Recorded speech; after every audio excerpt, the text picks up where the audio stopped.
कुंभ के अंदर आने वाले लोगों को कहते हैं जो महापापी होगा वही स्नान करने जाएगा। आपके दिमाग का ये कंटामिनेशन है, आप नेगेटिव सोच वाले व्यक्ति है, इसलिए इस तरह की आप बात कर रहे हैं। जो कुंभ में स्नान करने आते हैं जरूरी नहीं है कि वो पापी है, मगर आप महाअपराधी है। चंद्रशेखर को कोई पूछ नहीं रहा है, उनको कोई बात नहीं कर रहा है, तो वो चाहते कहीं ना कहीं कुछ ना कुछ मैं लाइमलाइट में आ जाऊं।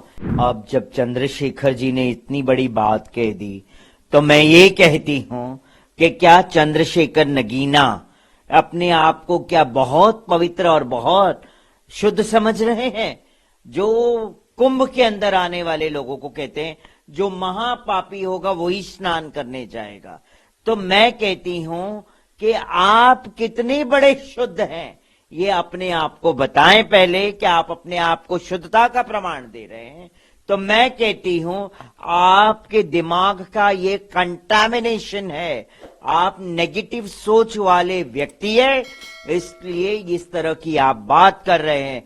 तो फॉर योर काइंड इंफॉर्मेशन मैं चंद्रशेखर को कह दूं आपके एएनआई के माध्यम से कि जिस तरह से उन्होंने ये बात कही है वो गलत है, मैं उसको गलत मानती हूं।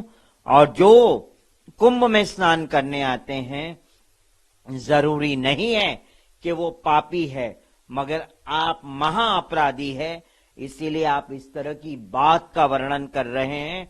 आपको सबसे पहले कुंभ में आके स्नान आपको करना चाहिए, क्योंकि आप महाअपराधी है। जिस तरह के कुंभ को लेके आपने बात कही है, जिस तरह से कुंभ में आने वाले जितने भी श्रद्धालु है उनको आपने टारगेट किया है और गलत शब्द कहा है।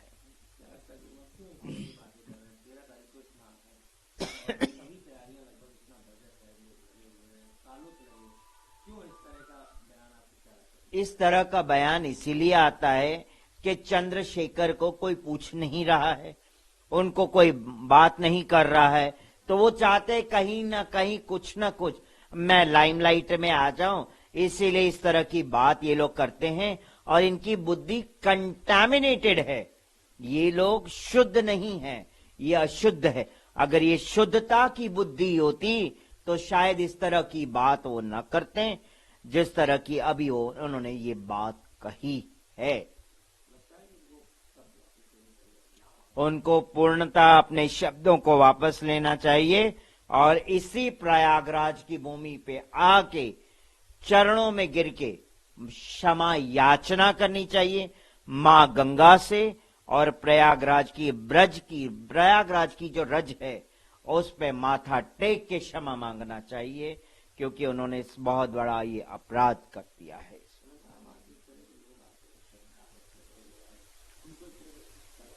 श्रद्धालुओं को बहुत बड़ा ठेस पहुंचता है, क्योंकि करोड़ों करोड़ों श्रद्धालु इस भूमि पे आते हैं, प्रयागराज की भूमि पे आते हैं, और आप इस तरह की बात करेंगे तो कितना बड़ा आघात श्रद्धालुओं पे भी पहुंचता है, संतों पे भी पहुंचता है, पूरे विश्व में एक गलत मैसेज भी जाता है जो आप बोलते हैं।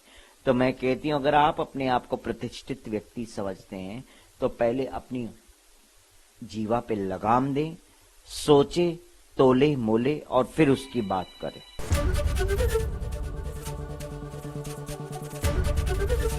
एबीपी गंगा, खबर आपकी, जुबान आपकी।